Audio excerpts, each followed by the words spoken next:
want a good heart, friends. I imagine you do as well. What are you doing here if you don't? A good heart that is made real, forged together, woven by relationship. A good heart that knows that goodness isn't just polite. Now, there's a time and a place for politeness, friends, but I think it's not always. And I think in days like this, it may not even be often. What does anger have to do with compassion? We heard a little bit of the reading Pam shared from The Lion's Roar of Melvin McLeod, the Buddhist interpretation of anger and a distinction between anger and aggression. Oh, but friends, we have been told a story about our anger, haven't we? And we don't like to feel it. We feel it, and it can feel deeply uncomfortable. If we feel our anger and we don't put it somewhere or do something with it, it has physical reactions in our body, raises stress hormones like cortisol, can make us antsy and jittery, can trigger other neurodivergent realities that we experience. Anger is powerful. It's powerful. But it's also one of the only things that has ever changed the world. It's people who can meld their compassion and their anger together with others and then go into this world to do something about the injustice. You see it, you say it's wrong, name it by its name, be a pain. Sometimes that's what it feels like, but we don't like to make other people uncomfortable because we know we don't like to be uncomfortable. It's a tricky pickle we find ourselves in when we're contending with an anger in relationship to the injustice of the world. And so I've been doing a lot of thinking about anger this week. And I think about when disaster strikes, say an earthquake or a hurricane. When I was a child, I went with my father to Biloxi, Mississippi to help clean up after Katrina. And I felt overwhelmed with a kind of sadness that teenagers shouldn't have to feel, but I'm glad I felt it then. But I wasn't angry so much, not at the storm. The storm doesn't have a motivation. The storm is a storm. It's winds and water and rain. It's the earth saying, here I am. Run. If you can. We don't direct our anger at the more than human world. We usually save our anger for the actions of others. And we save a special kind of anger for ourselves, don't we? Eats at us, a vine on the heart.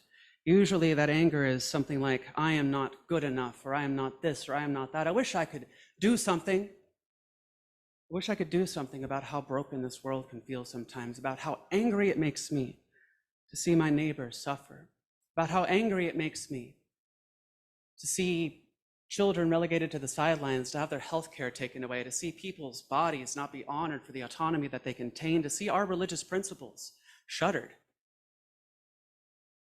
Does inherent worth and dignity have a foothold in the halls of power in this country?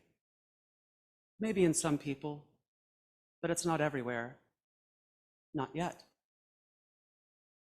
Friends, we are called to be a pain, right?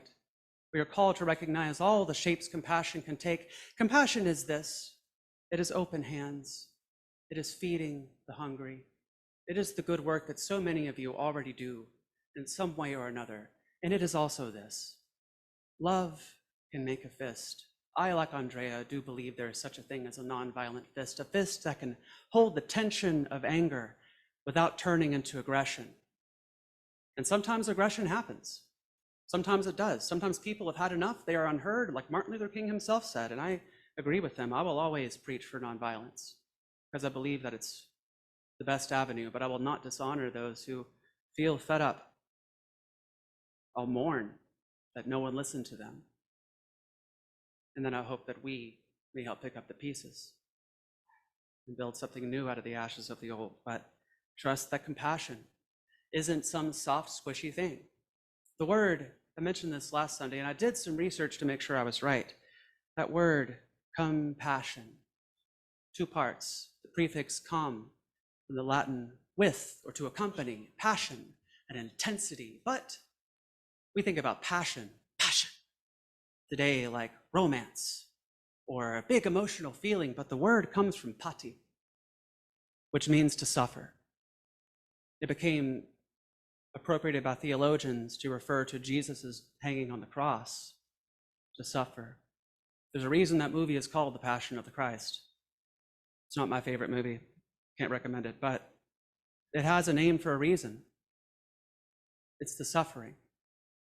So compassion then is to be, and we can even weave in the modern interpretations, to be with the intensity. To be with the intensity. Now that will make us uncomfortable, no doubt. I'm not asking a small thing from you or from myself. This is as much something I need to hear as we need to hear together. Comfort, right? Our comfort. Similar etymological roots. Come with fort. Well, use your imaginations, friends. What is a fort? Strength. Truly, the word fort comes from the Latin word for strength, but now we think of it as forts in this country, in this nation. Security, safety. With safety. With security. So when we're being asked to set aside some of our comfort for the sake of deepening our compassion, it is no small thing. For some of us, our comfort is just a thin wall between us and the world. This is all I've got. And yet we're being called to let a little bit of that go. We all have different capacities, mind you. We must honor what we can give. Not all of us can go march on a street. Not all of us can go yell really loud. Sometimes our compassion just looks like looking a houseless person in the eye and treating them like a human being when nobody else has that day. That's real, and that matters. And that is compassion. To really feel the ways in which we forget people in this world, that is compassion. And it feels weird, friends. It feels bad. But we're not always here to feel good. We're not always here to feel good. Because sometimes love makes a fist. I invite you, if you're able, make a fist as tight as you can. Don't hit anybody. Just feel it. Don't hurt yourself, y'all. Don't hurt yourself. Like that tension demands release, right? You may think if you're a musician or you're a jazz fan, you go to that seventh chord, that dissonance, it demands resolution. It demands to go back into something else. Otherwise it sounds, uncomfortable. Maybe you know what I'm talking about, but surely you know what tension feels like. When I was studying to be a musician in another life, I was told that tension is the enemy of music. Maybe there's something to that. But I know when I'm doing a tremolo and a mandolin, I have to have some tension in my hands. I have to initiate a tremor to get that sound. You gotta. Tension has a role in music. It's not strictly speaking the enemy, but we don't like to feel it, do we? We don't like to feel that tension. And so we're stuck in a bit of a quandary, friends. We're stuck in a bit of a quandary when we're asked to set aside some of our comfort for the sake of living a more compassionate life. And it isn't easy, but we're also not being asked to do this alone, are we? Rosa Parks was mentioned during our Be a Pain song by Alan Mook. Rosa Parks was trained at a place I used to work called the Highlander Center in East Tennessee.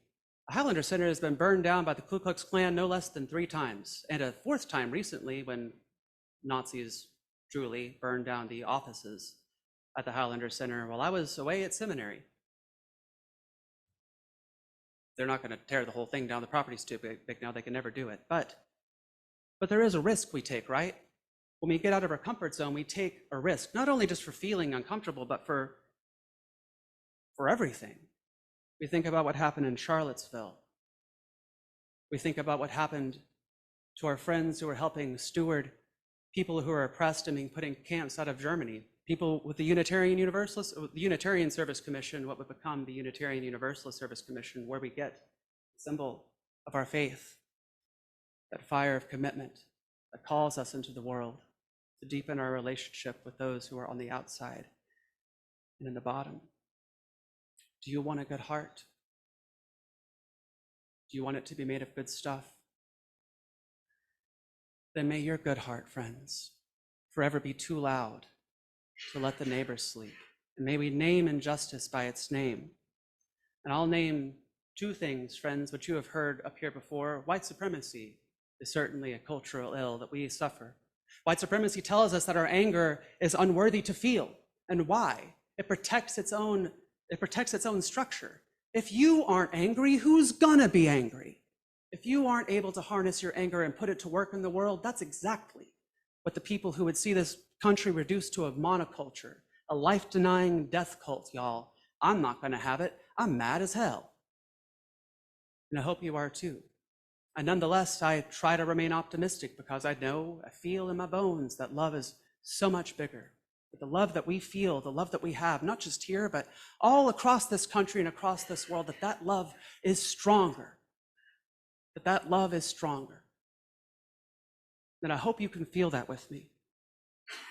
And I hope you can honor the discomfort when it comes up.